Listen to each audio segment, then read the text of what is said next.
تخيل تصحى من النوم تلاقي نفسك بتتحكم في مصير مئات البشر، بس التمن إنك تبيع أقرب صاحب ليك. هل السلطة والفلوس تستاهل إنك تدوس على أي حد عشان تعيش؟ النهاردة هنشوف إزاي الفقر بيخلق وحوش، وإزاي الطموح لما بيزيد عن حده بيحرق صاحبه وكل اللي حواليه. شاب فقير بيتحول لملك الكوكايين بين يوم وليلة. تفتكر حياة زي دي شكلها إيه؟ بقرارات جريئة وطموح مجنون، فرانكلين بيبني مملكته الخاصة في لوس أنجلوس، بيسيطر على كل مبيعات المخدرات في مجتمع السود، وبيعمل شبكة توزيع ما تخرش المية. بيخبوا الكوكايين جوه أكياس الشيبسي، وبيستخدموا عربية سناكس كغطاء متين. بيوزعوا سناكس ببلاش على العيال الصغيرة، وفي نفس الوقت بيبيعوا في الذرة للزباين اللي جايين عشان المخدرات. في نهاية كل يوم بيشيلوا أكياس زبالة متعبية فلوس. الفريق الأساسي بيرجع بالفلوس للمخزن عشان يظبطوا الدفاتر. فرانكلين أخيراً بيعيش حلمه، بيعد فلوس لدرجة إن إيده بتتشنج من كتر الورق. الفلوس بتبقى مجرد أرقام ملهاش طعم بالنسبة له، لحد ما بيجي يوم فرانكلين بيروح لدريكسلر عشان يجدد البضاعة. الشغل ماشي حلاوة، وحتى دريكسلر بيبدأ يعيد حساباته في الواد اللي كان مستهيفه زمان. فجأة واحد من رجال دريكسلر بيدخل يجري مخلوع القلب، ووراه طوفان من ضباط الشرطة. فرانكلين بيخطف ليون وبيطيروا على بره. الشرطة بتزعق وتأمرهم يقفوا مكانهم. ليون ما بيكونش سريع كفاية وبيتقبض عليه في ساعتها. فرانكلين بيهرب وبيجمع شتات نفسه مع خاله عشان يشوفوا حل. بيروحوا المحامي تقيل ومعروف في البلد. بعد ما المحامي بيسمع حكاية فرانكلين بيقول إن ليون متورط في تهمة تقيلة محتاجة كفالة $50,000، مبلغ يعتبر حصيلة شقة عمر بحاله لمعظم الناس، بس بالنسبة لهم ما كانش حوار يزعل. بيطلعوا ليون بكفالة في أسرع وقت. إحنا هنا في كاليفورنيا، طول ما معاك فلوس كل حاجة تقريبا ممكنة، وفرانكلين مستحيل يتخلى عن إخواته مهما حصل. بس بمجرد ما بيتقبض على دريكسلر مؤامرة تهز العالم كلها بتقع فوق كتاف فرانكلين. يا ترى دي فرصة العمر ولا كارثة هتمحيه؟ كله معتمد على طريقة فرانكلين في اللعب. بيطلع ان دريكسلر ده عميل متخفي تبع المخابرات المركزية. عملية المخدرات بتاعتهم دي معناها ان كل الكوكايين اللي بيتباع متورد من الوكالة نفسها. الارباح المشبوهة دي بتتغسل وتتحول عن طريق الكونجرس عشان تمول حروب اجنبية. ايه الاسباب ورا كل اللفة دي؟ خلينا ساكتين احسن عشان ما نروحش ورا الشمس. في الوقت ده العميل تيدي بيجيله مكالمة طوارئ من القيادات. مع القبض على دريكسلر في مبلغ ضخم $20 مليون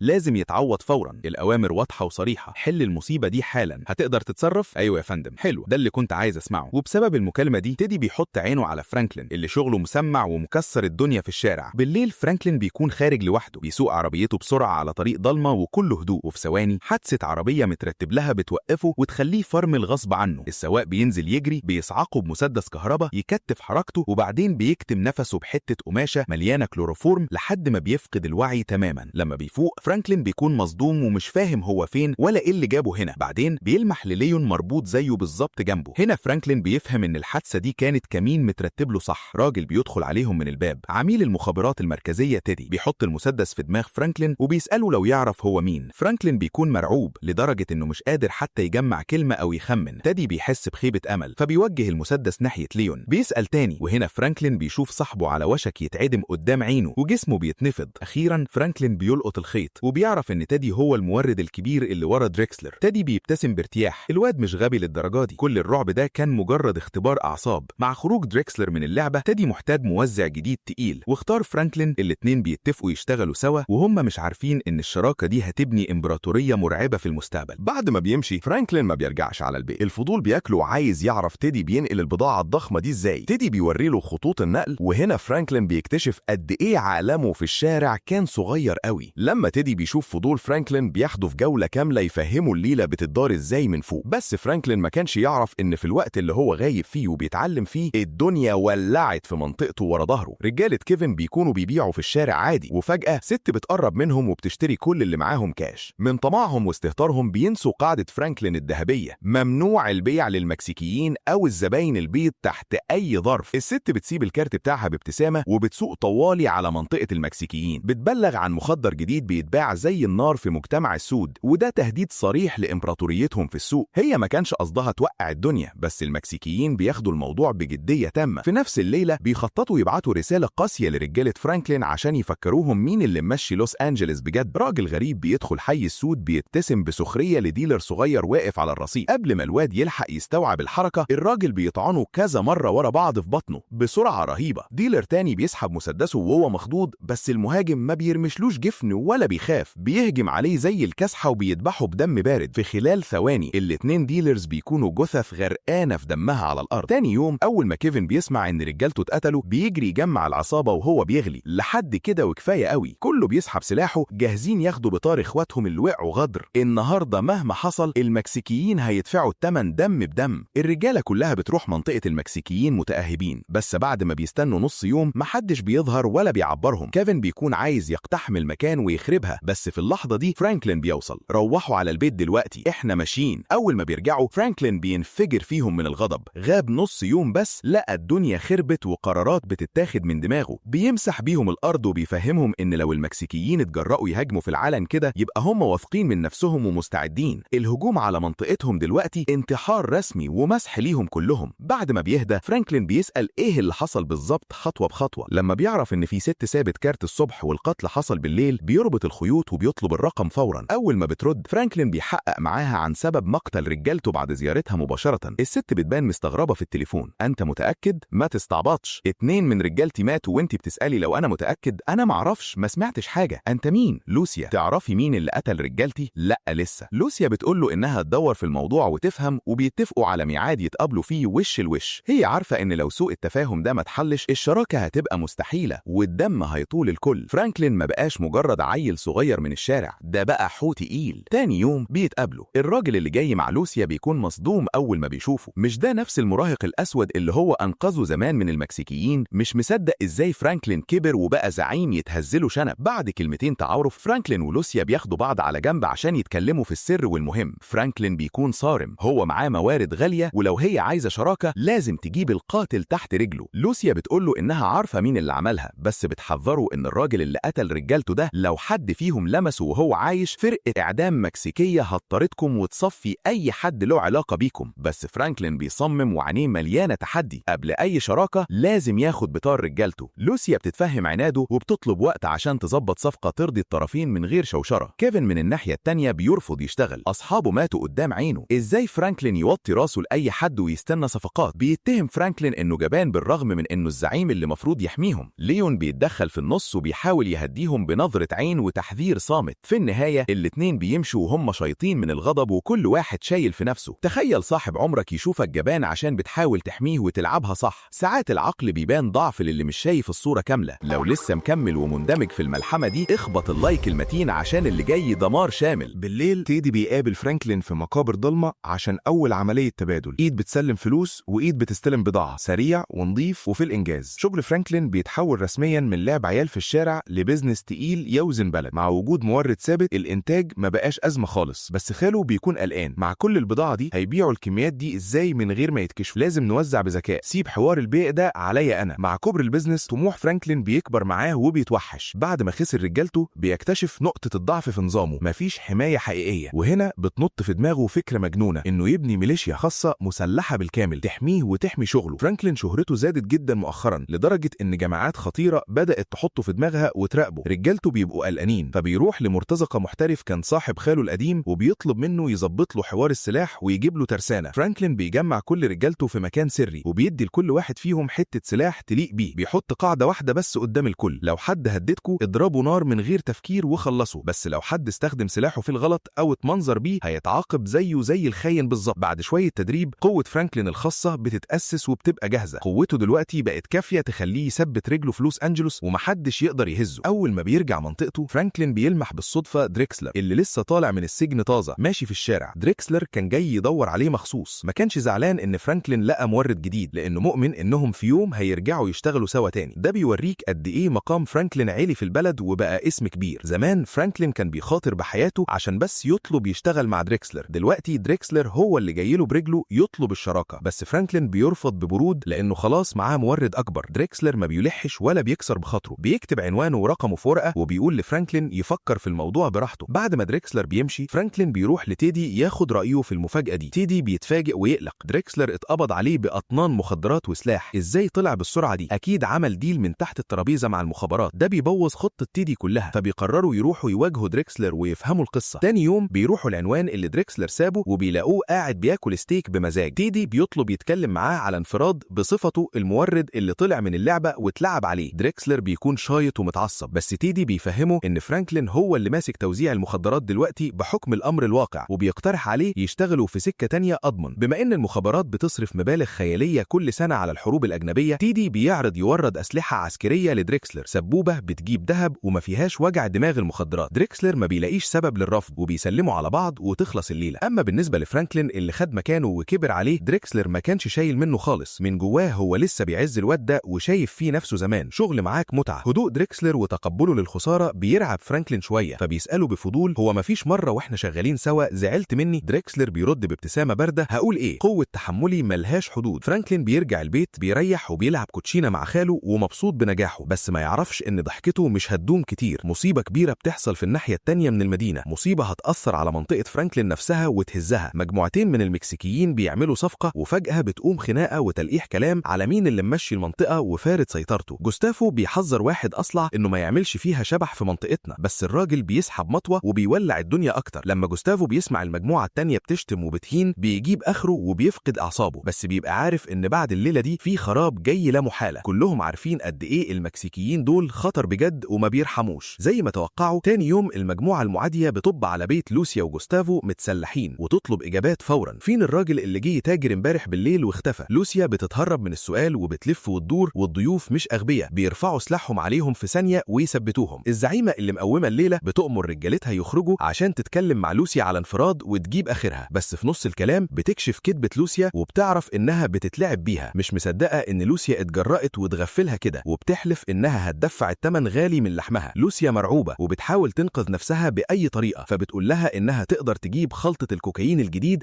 اللي مكسر الدنيا وتسلمها للزعيمة إيد بإيد. الست بتسمع الكلام ده وبتديها فرصة أخيرة عشان الطمع، بس بتحذرها بدم بارد يوقف القلب. لو حاولتي تلعبي بديلك مش انت بس اللي هتموتي، همسح عيلتك كلها من هنا لحد المكسيك. أي حد بيجري في عروقك دم هيموت. لوسيا ما بتتجرأش تعارض ولا تتنفس. بالليل بتقابل فرانكلين وهي في أضعف حالتها. هي وجوستافو بيعرضوا عليه القاتل اللي خلص على رجالته وفوقيهم $1,000,000 حتة واحدة مقابل خلطة الكوكايين الجديد، وبيترجوه انه ينقذهم من الورطة دي. بس فرانكلين بيرفض في وشهم بقسوة. الخلطة دي هي أسرع طريق ليه عشان يحكم العالم السفلي، مستحيل يسلمها لأي مخلوق مهما كان الثمن. بيمشي من غير تفكير ولا التفاتة، وما يعرفش ان المكالمة والرفض ده هيشدوا لجحيم مالوش رجعة. لوسيا وجوستافو ما بيستسلموش. الغريق بيتعلق بقشاية. بيروحوا لكيفن دراع فرانكلين اليمين على أمل يديهم اللي فرانكلين بخل بيه. احنا معانا حاجة تهمك، عايز تعرف مين اللي قتل ابن عمك؟ هنوديك لحد عنده ونقول لك مكانه وازاي تجيبه وتخلص عليه. كيفن بيسأل بشك بتعملوا كده ليه وايه المقابل؟ عشان عايزين خلطة فرانكلين بس كده. عايزين كيفن يخون فرانكلين عشان رغبة الانتقام اللي جواه. على كفة في طار ابن عمه اللي دمه ما بردش، وعلى الكفة التانية ولاءه لأخوه وصاحب عمره. كيفن متمزق من جواه ومش عارف يفكر. لوسيا ما بتضغطش عليه، بتقول له يفكر براحته وبتسيب رقمها وتمشي. بخلطته السحرية شغل فرانكلين في لوس أنجلوس بيطير في السماء ومحدش قادر يوقفه. حلمه الكبير انه يتوسع في العالم كله، يخلي امبراطورية المخدرات بتاعته توكيل محترم زي ماكدونالدز. ده حلم حياتي اللي هحققه. بس الأحلام دايما حلوة ومثالية لحد ما الواقع بيدوس عليها بجزمته. فرانكلين عمره ما تخيل ان في اهم لحظة في حياته اقرب اخ ليه كيفن هيطعنه في ظهره ويبيعه عشان ياخد بطار ابن عمه. كيفن بيبيع خلطة فرانكلين للوسيا في لحظة ضعف، وعشان يثبتوا حسن نيتهم بياخدوا كيفن لجنينة عامة وبيقولوا له ان القاتل عضو في عصابة مكسيكية بيزور عيلته كل ويك اند لمدة 3 ساعات بس، ودي فرصة مثالية للانتقام من غير ما حد يحس. بعد ما بيتأكد من المواعيد بعينه، كيفن بيرجع وبيعلم لوسيا الخلطة بالتفصيل بالسر في ايدها. لوسيا بتروح للزعيمة وبتسلم الخلطة وبتنهي الخلاف مع العصابة المكسيكية وبتشتري روحها. بمجرد ما لوسيا بتمشي ومبسوطة بنجاتها، العميل المتخفي اللي كان مراقبها كظلها بيدي إشارة للشرطة تتحرك وتقفل الدايرة. ولما بتيجي سيرة المجرمين، العميل ما بيرحمش ولا بيعرف تفاهم، بيتقبض على لوسيا في كمين. وعشان تخفف حكمها وتنجب نفسها، فجأة بتجيب سيرة فرانكلين وتبيعه. الشرطة أصلا كان نفسها تكنس كل تجار المخدرات من لوس أنجلوس وتعمل إنجاز، فمستحيل يضيعوا فرصة ذهب زي دي وقعت في حجرهم. في اللحظة دي تليفون لوسيا بيرن وهي في التحقيق، واللي بيتصل بيكون فرانكلين. أول ما بترد، فرانكلين بيسألها بعصبية كيفن قال لها إيه وإزاي أصلا عرف هوية القاتل ومكانه. فرانكلين لسه سامع من ليون إن كيفن ساب العصابة وراح ورا القاتل بطوله عشان ينتقم. يفهم فورا إن لوسيا إيها إيد في الحوار، وإن ده ممكن يولع حرب طاحنة بين رجالته والمكسيكيين تاكل الأخضر واليابس. عشان يمنع حمام الدم ده، فرانكلين بيسألها بلهفة كيفن فين دلوقتي حالا. الشرطة بتشاور للوسيا تقول الحقيقة وتجرجره، وبيأمروها تدي فرانكلين عنوان الجنينة اللي القاتل بيروحها في الويك اند. هم بس محتاجين الكل يتجمع هناك عشان ينزلوا عليهم مرة واحدة ويقفلوا الشبكة. صاحبك في جنينة أكونا، الحق روح له بسرعة قبل ما يضيع نفسه. فرانكلين بيطير على المكان وهو بيسابق الزمن. ثواني وكيفن وليون وفرانكلين بيوصلوا في نفس الوقت ويتواجهوا. فرانكلين بيترجى كيفن، حتى لو هم أقوياء ومعاهم سلاح لازم يبلعوا كبريائهم عشان يمشوا المراكب ويحافظوا على البيزنس. لو قتلوا مكسيكي واحد النهارده العصابة هتنزل تفرم حي السود كله انتقاما،